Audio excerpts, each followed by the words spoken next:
Oi, turma do livro Perturbações Espirituais de Valdo Franco e Manuel Filomeno Miranda, no capítulo 5, Enfrentamentos Iluminativos. Hoje, na parte 2, nós estamos dividindo o texto, né, por ele ser grande. Até ontem a gente viu a discussão entre Iracema e Eduardo, onde ele quer que ela aborte e ela não quer o aborto.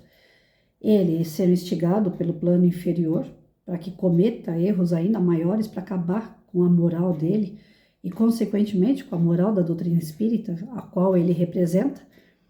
Nós não temos dentro da doutrina espírita pessoas que representam Deus, como existe na católica que diz que o padre representa Deus na terra. Nós não temos aquela coisa do dirigente que vai ficar ali até o fim da vida dele. Todo ano, se eu não me engano, algumas... depende muito do centro espírita, às vezes é de 2 em 2 anos, às vezes é todo ano. Existe uma eleição dentro da casa espírita para ver quem assume a presidência, vice-presidência, tesouraria, administração e assim por diante. Como qualquer outro lugar, precisa de pessoas envolvidas na casa para que ela continue em pé. E o Eduardo, ele é um dirigente, ele é uma pessoa importante na casa espírita. E se ele rompe essa questão da moral, se ele não pode passar uma moral boa, as pessoas, os trabalhadores e os assistidos da casa espírita perdem a vontade de frequentar aquele centro. Como já aconteceu comigo, eu assistia a palestras de determinada pessoa, era apaixonada pelas palestras dele. Tudo que ele falava me cabia bem, me fazia bem. E eu tentava praticar. Mas quando se tornou dirigente da casa espírita, a gente esperava o quê? Que além dele falar, ele fizesse. E aí eu não vi o modelo da pessoa.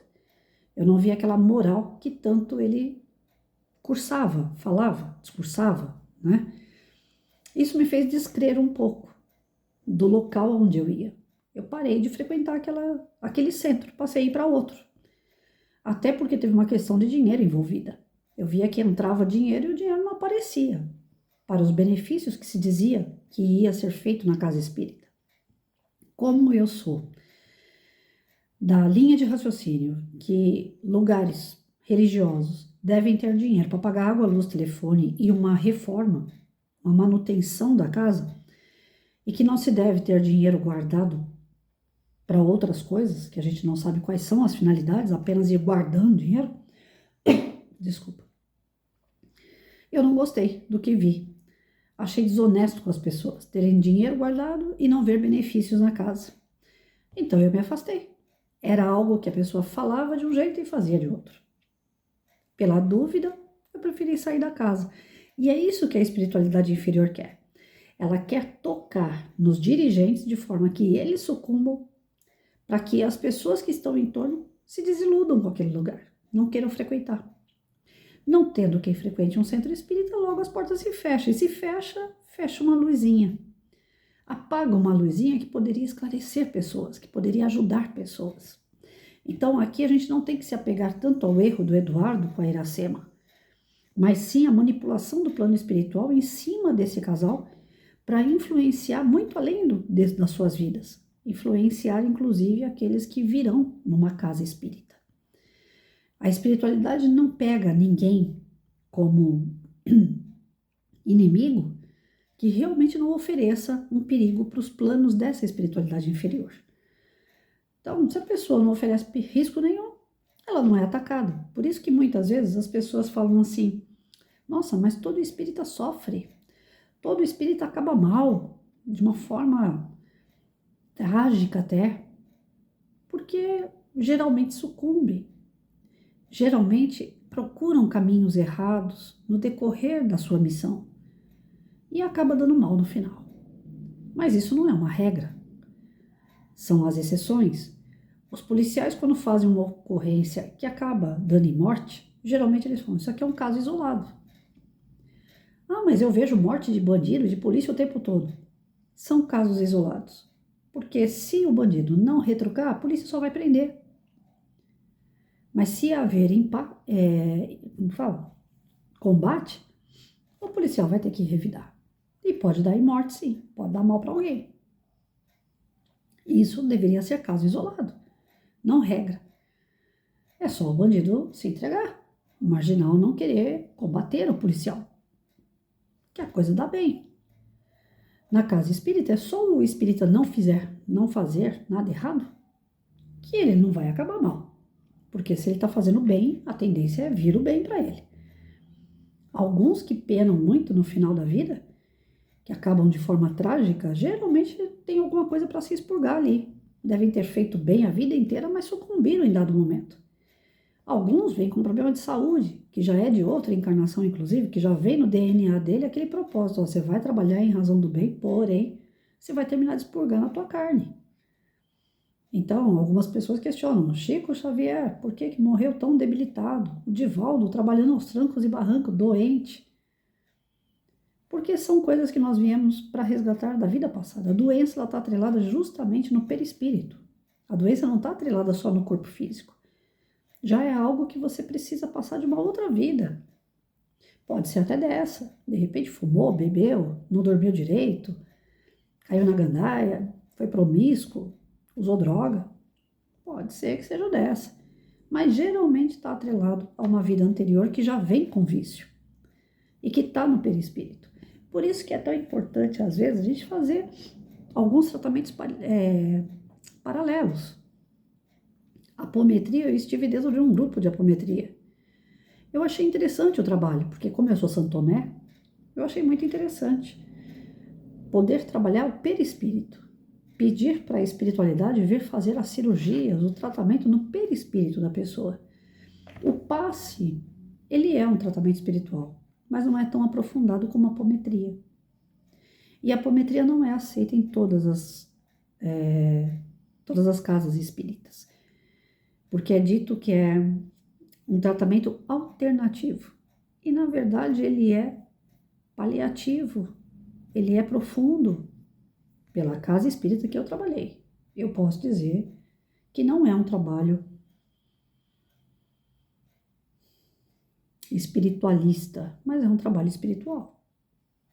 Os médiuns que trabalhavam comigo, eles iam, junto com a espiritualidade, buscar o problema na sua raiz e tentar tratar isso na pessoa. Mas tem uma coisa que a gente não pode fugir da regra. Só é tratado quem realmente está buscando a cura, quem realmente quer se transformar. Assim como o passe, não adianta nada fazer um trabalho de apometria com a pessoa, ir até o seu perispírito, buscar as razões pela qual ela está passando por aquela tormenta, e a pessoa se fecha. Olha, você precisa melhorar um pouquinho aí no seu modo de tratar as pessoas. Às vezes vem uma comunicação espiritual e fala isso para a pessoa. Aí a pessoa fala, tá, o outro lá não precisa mudar nada, só eu que tenho que mudar. Pronto, o tratamento já foi por água abaixo. Então, o que a gente busca dentro dos tratamentos alternativos não é combater o conhecimento espírita, mas agregar. Foi dito pelo próprio Allan Kardec, através da espiritualidade superior, que o espiritismo não seria uma religião, mas que ele daria apoio às religiões, que ele daria suporte a tratamentos vindos de forma espiritual. Não importa se para isso fosse usado rituais, fosse usado alguns dogmas. A doutrina não tem dogma e ritual. O espiritismo não tem.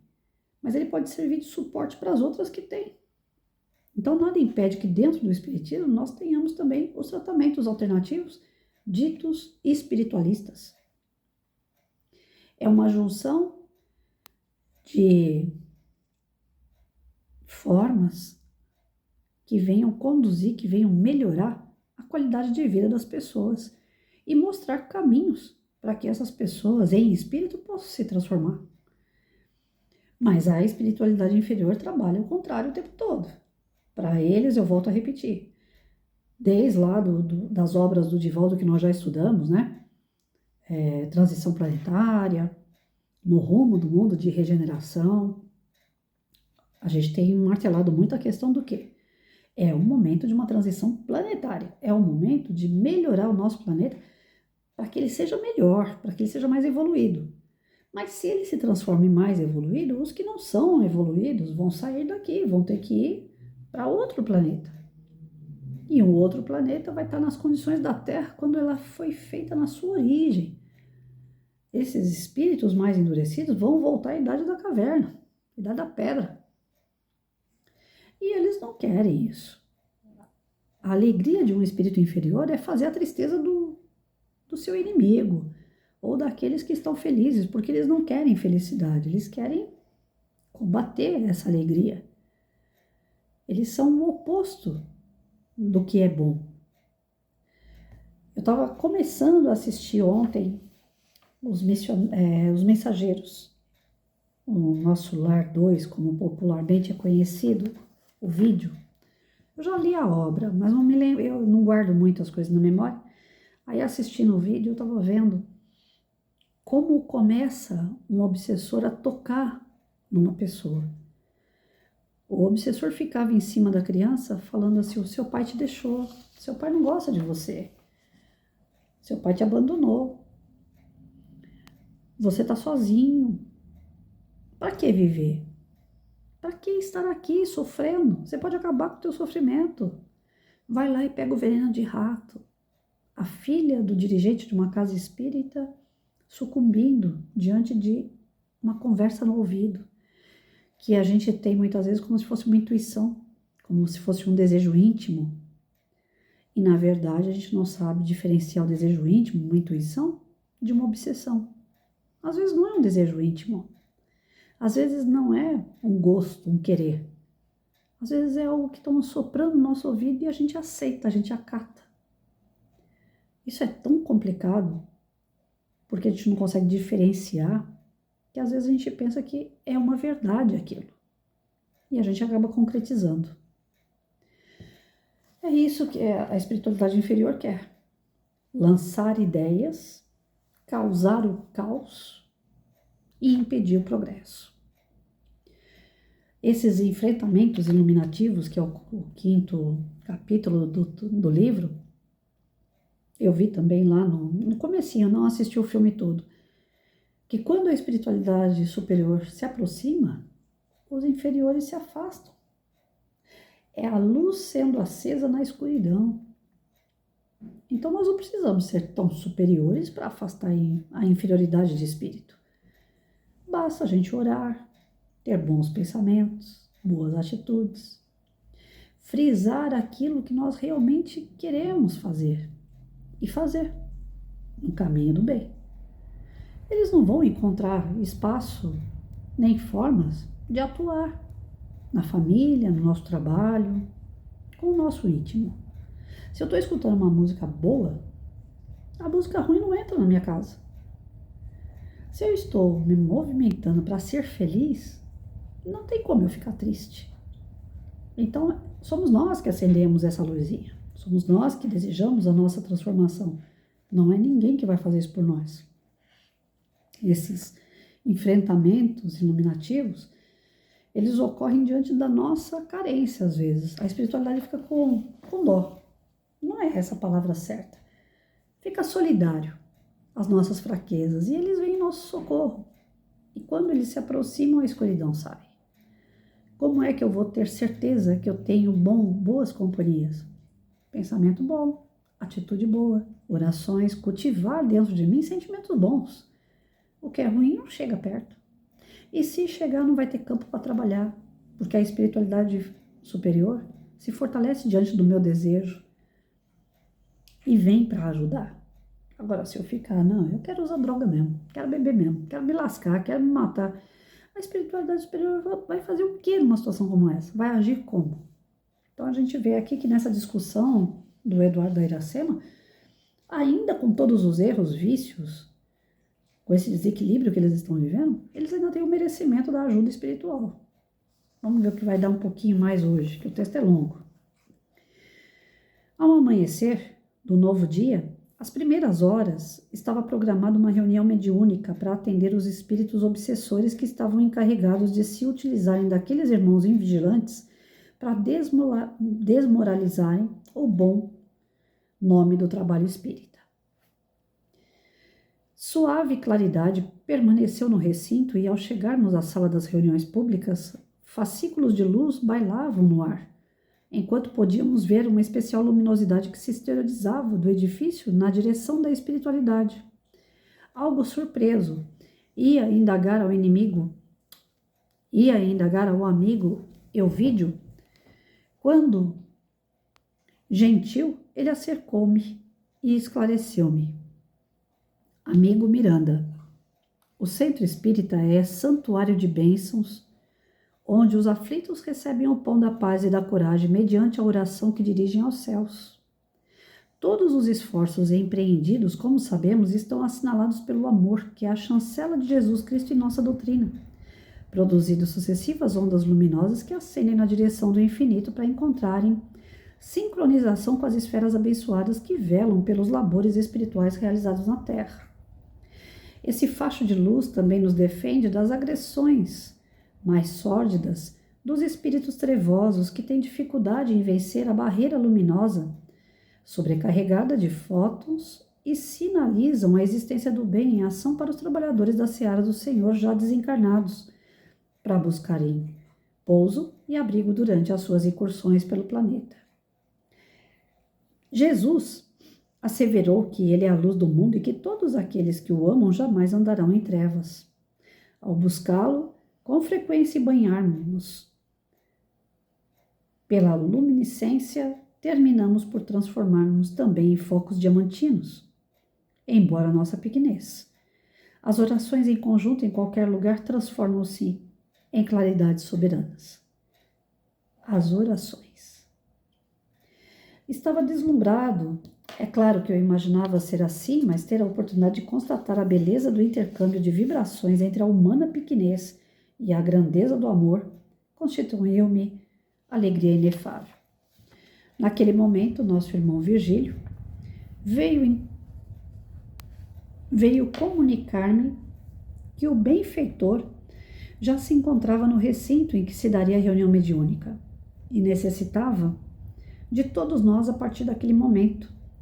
Retornando à sala mediúnica, lá estavam os demais membros de nossa equipe. Nosso nobre irmão Elvídio e vários membros reencarnados da sociedade espírita que nos hospedava.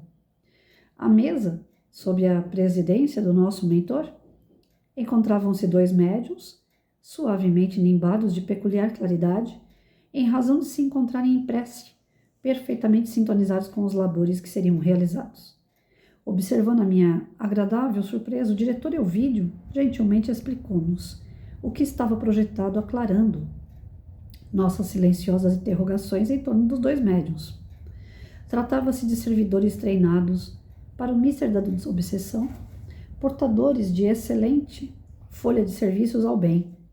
O mais jovem, Rafael, estava com aproximadamente 40 anos, enquanto a senhora Márcia ultrapassava os seus 60 janeiros. Rafael era solteiro e desde cedo fora atraído ao espiritismo, ao qual se vinculava desde antes do berço. Era espírita por segunda vez, porquanto na existência imediatamente anterior vivera no Rio de Janeiro, onde participara de atividades doutrinárias e venerando a instituição vinculada à doutrina, por volta do início do século XX. Em face dos comportamentos infelizes em outras experiências, experimentava tormentosas perturbações na área sexual. Havendo sofrido o resultado dos excessos, tornando-se vítima de espíritos infelizes, que enzameiam em toda parte e o exploravam impiedosamente. Saiu. Desencarnou com alguns títulos de enobrecimento, mas também muito comprometido com a sensualidade que lhe causara prejuízos orgânicos, emocionais e espirituais. Ao despertar, no mais além, dando-se conta dos desmandos que causara, dedicou-se à reabilitação em nossa colônia e conseguiu, graças aos esforços pessoais e à interferência da então genitora, volver ao proscênio terrestre, a fim de disciplinar-se e triunfar sobre as paixões mais primitivas. Com esforço hercúleo, atravessou a quadra juvenil sustentado nas lições audidas no grupo de moços ao qual se afeiçoou, aprendendo a canalizar as energias saudáveis do sexo em atividades iluminativas. Agora, quando se encontrava em pleno consciente amadurecimento, tem resistido às incursões dos antigos inimigos, que se utilizam de pessoas insensatas para atirá-las nos seus braços, em tentativas até então inúteis de perturbar-lhe o esforço libertador. Incompreendido por alguns amigos que morejam na instituição, percebe-lhes a suspeita quanto à sua masculinidade. Porque, num contexto de corrupção, a saúde moral é tida como desequilíbrio de qualquer natureza. Mantendo-se a superior às maledicências e afável com todos, tem atraído grande número de simpatizantes de ambas as faixas da vida e tornou-se excelente canal mediúnico para mister socorrista aos irmãos mais deditosos que se negam a reconhecer a grandeza de Jesus.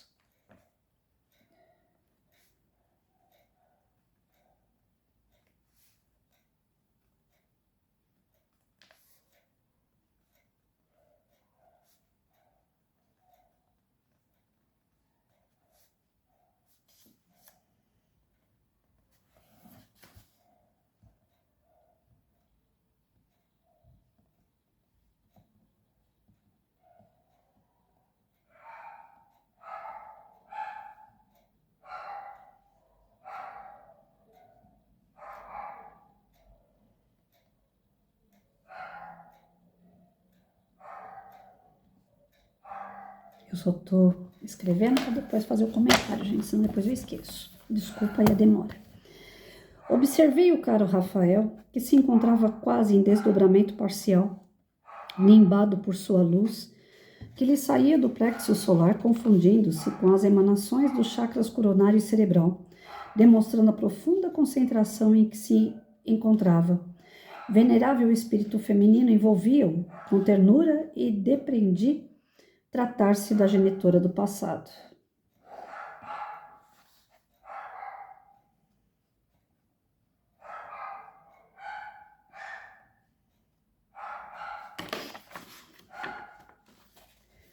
Após o breve silêncio, o benfeitor... O pelo do Mike que tá me dando coceira no nariz aqui. Após o breve silêncio, o benfeitor prosseguiu. Nossa irmã, a querida Márcia, é viúva, que atravessou o calvário do matrimônio de prova. Então, agora vai ser a apresentação da Márcia. Durante mais de 30 anos, o esposo temperamental e ciumento crucificava desde os primeiros dias do casamento. Não havendo sido mãe biológica, ela a culpava pela infertilidade, atormentando-a sem cessar. Foi nesse período de padecimentos que, conduzida por uma vizinha generosa, adentrou-se pela primeira vez no santuário em busca de paz. Carinhosamente atendida, passou a iluminar-se com as leituras e reflexões, as palestras e a convivência com a doutrina espírita, adquirindo resistência e entendimento em torno das soberanas leis da vida, suportando o peso da cruz com estoicismo até o momento final, em que o marido insensato e teleguiado por espíritos perversos desceu ao túmulo, onde ainda se encontra em lamentável estado de perturbação. Mais de uma vez, trazido ao esclarecimento por seu intermédio, apresentando alguma melhora na atualidade com vistas à futura reencarnação redentora. Abnegada e discreta, auxilia no atendimento aos irmãos desafortunados em dolorosa situação socioeconômica, distribui com outras damas cestas básicas e consolo, aplica-lhe passes e doa-lhes palavras de luz e ternura com gesto de afabilidade e doçura. Excelente médium sonâmbula, tem nos auxiliado no atendimento aos irmãos mais violentos, sob excelente controle que sabe impor aos comunicantes. Novamente silenciou, logo adindo. Mediunidade com Jesus é calvário de redenção.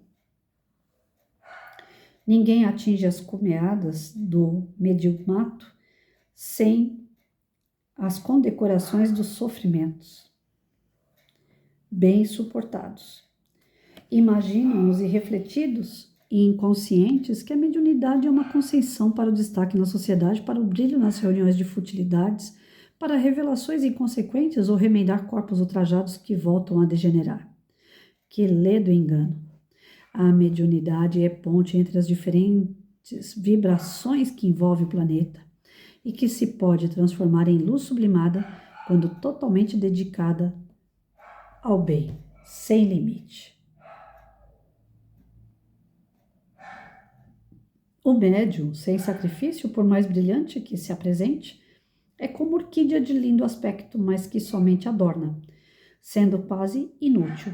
Indispensável que a sua faculdade esteja a serviço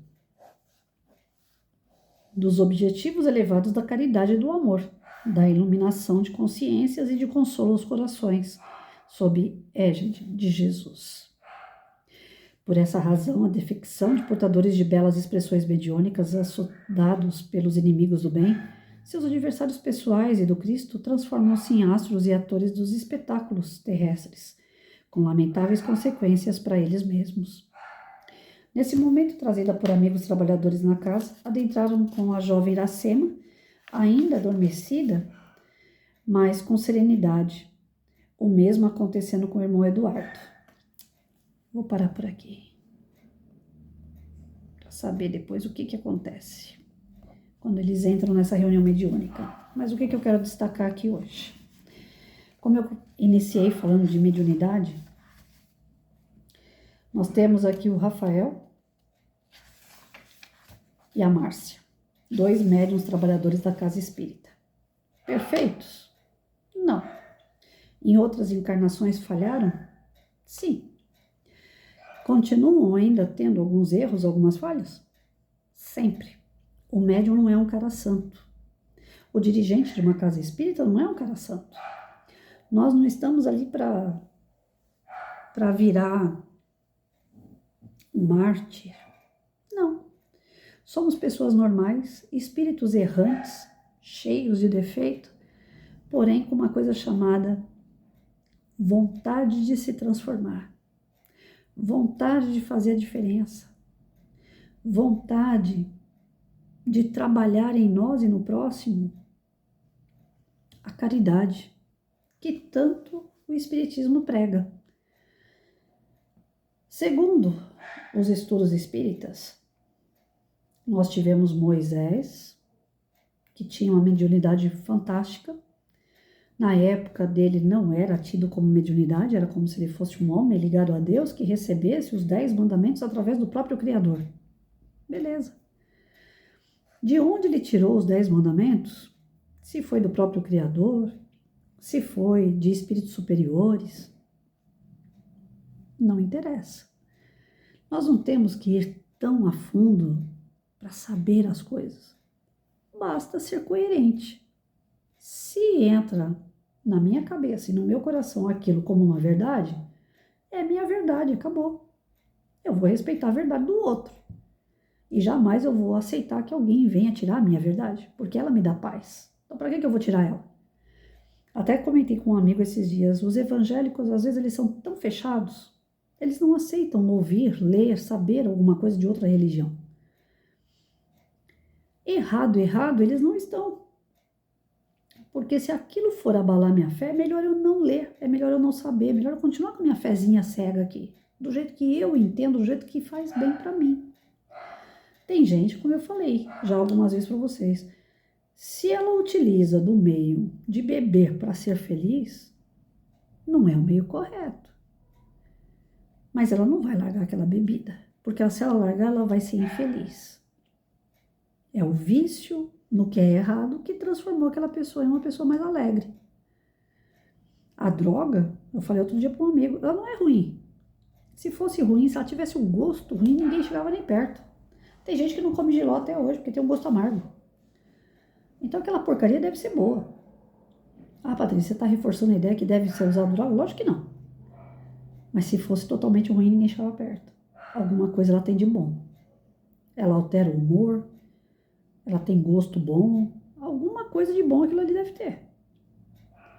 As consequências do seu uso é que todo mundo sabe que vai ser ruim, mas o uso em si deve ter alguma coisa de bom.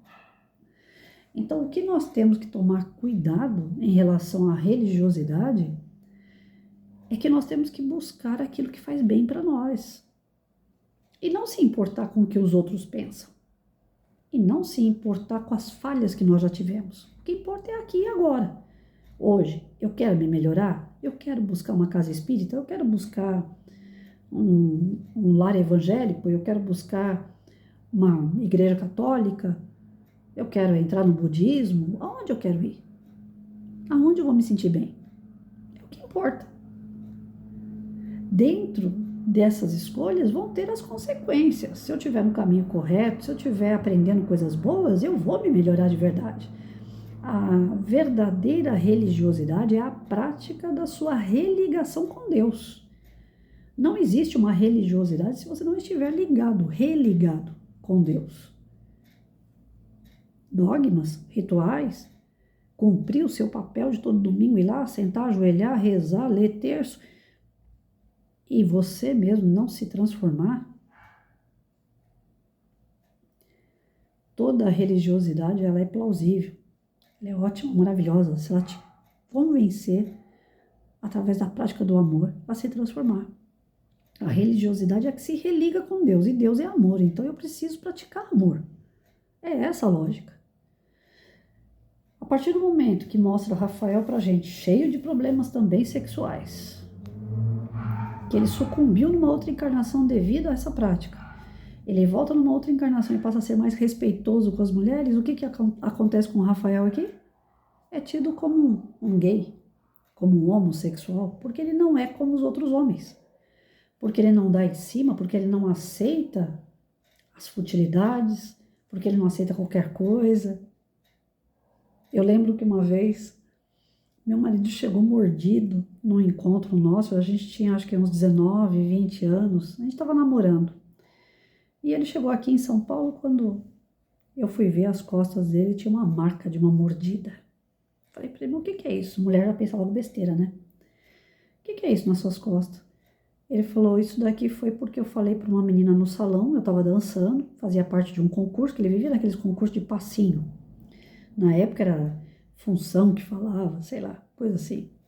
Ele se juntava com uma molecada, ganhava até medalha, troféu, em concurso de dança. E ele estava no salão dançando, chegou uma menina se oferecendo para ele. E ele falou, eu não tô aqui para isso, eu tô aqui para dançar, eu tenho minha namorada. E eu nunca desconfiei nada do meu marido, justamente porque tudo que acontecia ele me contava. Eu nunca tive desconfiança dele, de que ele pudesse me trair com mulher. E ele virou para a mulher e falou assim, eu não quero nada com você. Ela falou assim, então você é um viado. Desculpa a expressão, mas foi isso que ela falou. E ele não aguentou, né? 20 anos ali, 19 anos, o hormônio na flor da pele, pegou e deu um safanão na orelha da menina. Falou, eu não gosto de prostituta, eu não gosto de vagabunda. A menina pegou e foi falar com os caras com quem ela estava. Os caras correram atrás do meu marido e bateram nele. Ele se escondeu, ele fez um monte de coisa, se jogou dentro de um rio, mas não teve jeito. Os caras conseguiram pegar ele e nessa de bater nele, um dos caras mordeu as costas dele. Já naquela época, que era 1990, 91, por aí, as pessoas já julgavam, pré-julgavam o homem quando ele não quer algo com uma mulher. Então a gente fica imaginando o seguinte, a sociedade é machista, o homem tem que pegar todas para que ele seja homem. A mulherada reclama que os homens as veem como se fosse um objeto, troca de mulher o tempo todo, não dá o devido valor à sua esposa, à sua namorada. Mas a nossa história lá atrás também não ajuda. Ou o homem pega todas ou ele não é homem. E a gente vê aqui o Rafael passar por esse tipo de preconceito. Imagina só um cara que pegava todas na outra encarnação, nessa ele não pode pegar todas, ele não pode sucumbir, ele tem que resistir a essa tentação da carne. E além dele ter que resistir, ainda existem essas provocações, que nada mais são do que preconceitos que existem na sociedade. Quando eu vejo uma pessoa sendo assediada e ela não corresponde, eu admiro. Eu não vejo pelo lado do preconceito. Essa pessoa tem algum problema. Não. Para mim, é uma pessoa de moral, de caráter. Está se desenvolvendo. O certo é a gente querer uma pessoa de cada vez. Eu estou num relacionamento, é naquela pessoa. Ah, mas meu relacionamento está acabando, está defasado, não sei o que, está ruim. Separa. Separa, aí você vai arrumar outra sarna para se coçar. Mas tem gente que não consegue. Eu não quero largar meus bens para trás. Tá cômodo para mim ter meu sofá, minha cama, minha casa, minha comida. A mulher faz a comida, ela lava minha roupa. E vice-versa, né? Tô falando do aspecto masculino, mas o feminino também é assim. Ah, eu vou ter que começar tudo de novo, vou ficar sozinha. Então prefere pular a cerca. Quando vocês pensam que ninguém tá vendo, sempre tem alguém que está enxergando as puladinhas de cerca. E quem está enxergando é quem tem tempo, que gosta de ver o mal, que gosta de ver o circo pegar fogo e que vai provocar danos ainda maiores na sua vida. Então não é só pelo meu companheiro, minha companheira que eu não devo trair. Eu não devo trair, eu não devo bagunçar a vida de ninguém, porque alguém está enxergando isso e vai se comprazer. E vai piorar a minha história. Então o Rafael vem sabendo que vai passar pelas tentações e ainda pelas provocações. Mas sendo espírita e médium, ele consegue controlar essas energias de uma melhor maneira. Não é que nós somos, como médiums, pessoas santas, mas nós estudamos para controlar as nossas energias. Eu fui tentada, hoje não, né? Cara chupada, toda velha, cheia de ruga, cabelinho branco. Mas quando jovem, eu fui tentada até não querer mais. Quase me estupraram 2 vezes. E isso porque eu não fazia por onde chamar atenção. São as tentações daquele momento. Algo que no passado eu carregava comigo. Eu não conseguia entender aquilo, eu não era espírita. Depois, com o passar do tempo, quando eu entrei na doutrina, eu falei, agora eu entendo por que aconteceu aquelas 2 cenas. Por que homens tentaram me estuprar. Tentaram me estuprar no modo de correr atrás de mim. Não chegaram a vias de fato, não colocaram a mão em mim. Mas de correr atrás de mim. De tentar me pegar. Tive que mudar de escola numa dessas situações. Era um cara que trabalhava numa feira próximo da minha escola. Toda vez que eu ia para a escola, eu tinha que passar pela feira. E o outro foi na esquina da minha casa quando eu chegava da educação física. Nunca mais eu vi. Foi um caso isolado, vamos dizer assim. Eu passando e o cara veio atrás. Todos os dois, para mim, foi um verdadeiro salve-se quem puder, porque eu tive que correr. E por quê? Uma menina de 12 anos, 13 anos, porque foi uma atrás da outra. Esse daí aconteceu uma atrás da outra. Por que uma menina nessa faixa de idade, de 12 a 15 anos, passa por uma situação como essa? Se ela não está querendo provocar. Eu não andava pintada, cabelinho arrumado, saia curta, roupa justa, não. Sempre andei um mulambinho até. Como é que essa energia atraiu esses caras? Algo que vinha de outra vida. E eu não sucumbi. Eu não saí por aí dando trela para tudo que é homem. Eu saí de um namoro, terminei aquele namoro, fiquei 2, 3 anos sozinha, arrumei meu marido, fiquei com ele a vida praticamente toda até ele falecer. Aos 33 anos fiquei viúva. E a cada 2, 3 anos eu arrumo um namorado. Não sou de ficar pulando de galho em galho. E condições para isso eu tive a vida toda. Mesmo sendo feia. Sempre aparece um passando uma ideia. Mas falhas, erros eu tive. Não sou santa, não estou me pintando de santa. Mas eu creio que 50% do problema que eu tinha lá atrás eu já resolvi. Porque a doutrina dá isso pra gente. Ela acalma. Eu falo, esse aí não é o caminho. Eu começo a fazer coisa errada, eu falo, a consciência está falando que tá errado. Para. Volta. Isso aí vai te afundar. A doutrina ajuda. Então o médium, ele acaba tendo uma consciência maior, uma responsabilidade maior, e ai dele se ele não arcar com essa responsabilidade. Porque Jesus mesmo dizia, muito vai ser cobrado de quem muito foi dado. Então nós que somos da doutrina espírita, nós não estudamos para o outro, nós estudamos para nós. Ninguém vai chegar em você, vai bater no teu ombro e falar assim, ah, meu querido, você está fazendo coisa errada. Você vai para o céu ou vai para o inferno. Ninguém vai precisar acusar a gente. Porque tem um negócio chamado consciência. O nosso altar está aqui, ó. É a consciência. E através dos estudos, eles mesmos apontam para a gente aquilo que nós estamos falhando no decorrer do caminho.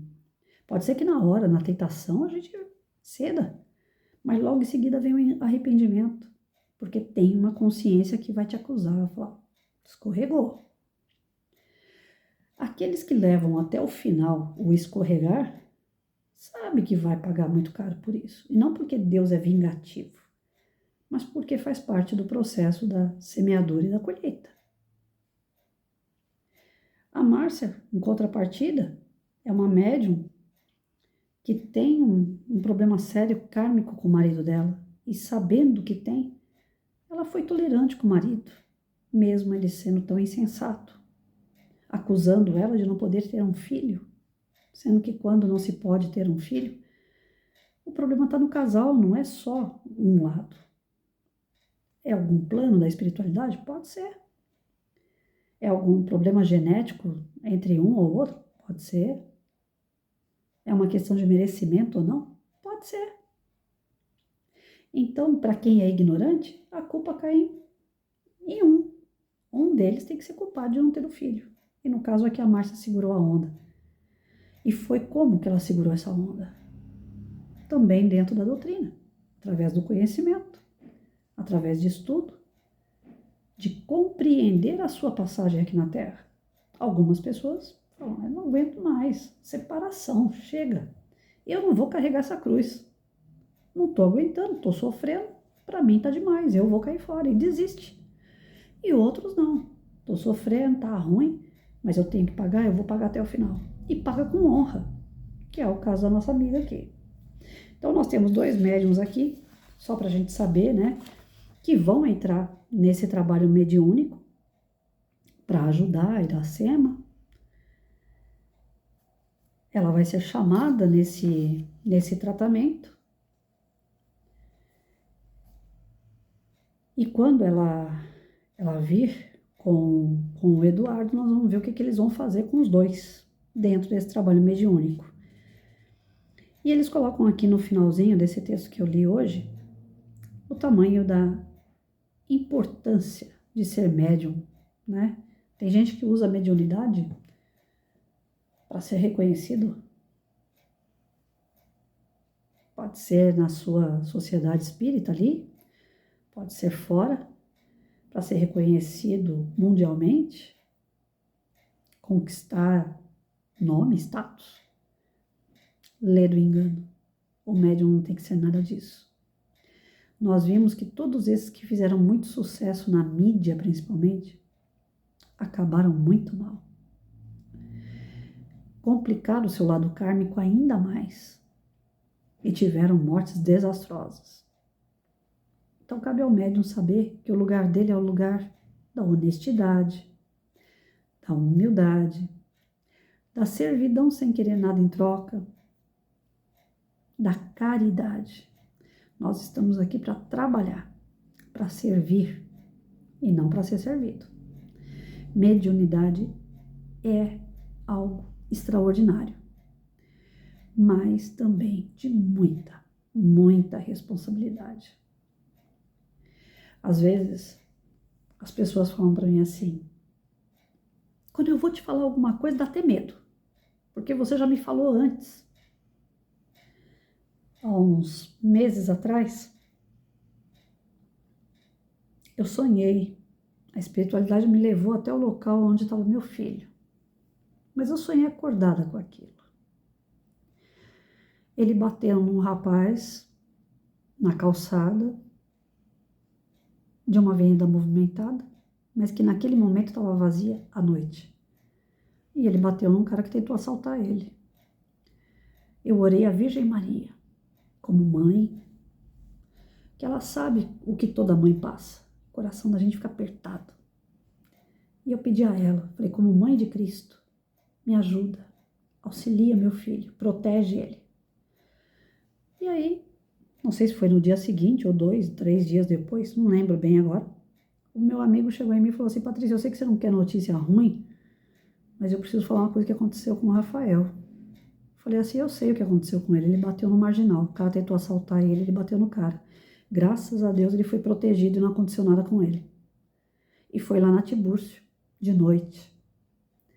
Meu amigo olhou pra minha cara e falou, credo, eu não quero falar com você mais das coisas não. Eu falei, eu não tenho bola de cristal. Não adianta alguém chegar em mim e falar, vou casar?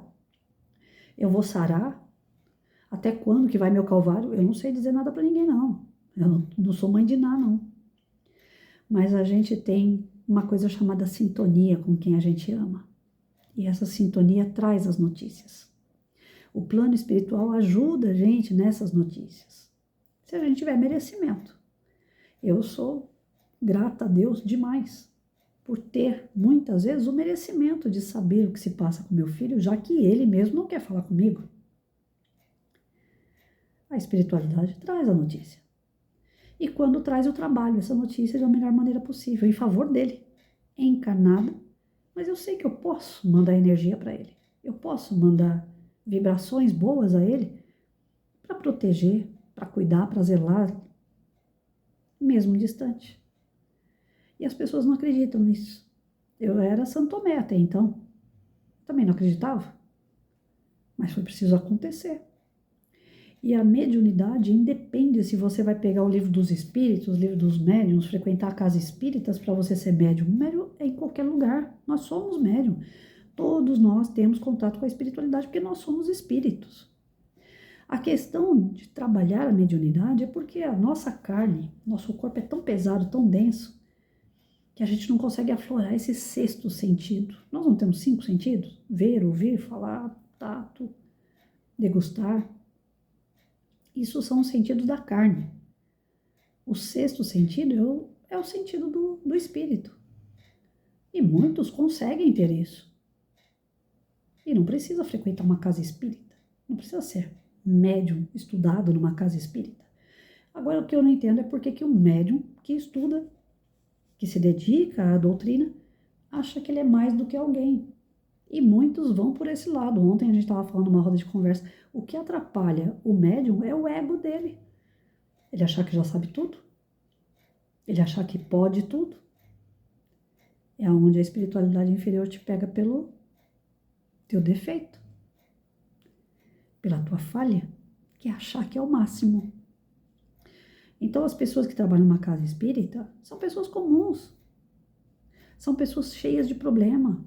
São pessoas que já vêm com outras encarnações comprometidas. Não tem nenhum santo ali dentro. Engana-se quem pensa que vai para uma casa espírita e vai encontrar só gente santa. Não. Os que mais precisam de pressa numa casa espírita são os trabalhadores da casa. Como eu falei aqui outro dia, quem vai para ser assistido vai com um inimigo, vai. Tem 40 pessoas assistindo uma palestra, tem 40 inimigos ali. Um para cada pessoa, supondo. Não é assim, mas supondo. O palestrante que estiver lá na frente, o dirigente, o médium que vai dar passe, ele tem os inimigos dele, pessoal. E ainda vai abraçar mais 40 que vêm de fora, que vão se tornar inimigos dele também. Porque eles não querem sair dos seus assistidos. Então, quem está dentro de uma casa espírita está sujeito a pedrada muito maior do que quem vai lá frequentar, assistir uma palestra, por exemplo. E alguns acham que são os maiores, que são grande coisa, porque fez uma palestra, porque criou um livro, porque deu um passe, porque fluidificou uma água. Nada a ver, gente. Nós não vamos colocar dentro da doutrina pessoas perfeitas. Só procura médico quem tem dor. E até se tornar um médium, até ser um trabalhador da casa espírita, nós entramos geralmente na casa com dor. Entramos como a Márcia e como o Rafael, cheio de problema para resolver. E a casa vai ajudando, através dos estudos, a sanar os nossos problemas. Mas isso não significa que a gente vai se tornar pessoas perfeitas. É isso. Aí amanhã a gente vê essa reunião, onde está sendo trazido aí a Iracema e o Eduardo. Creio eu que eles vão fazer um tratamento neles, né? Amanhã a gente vê.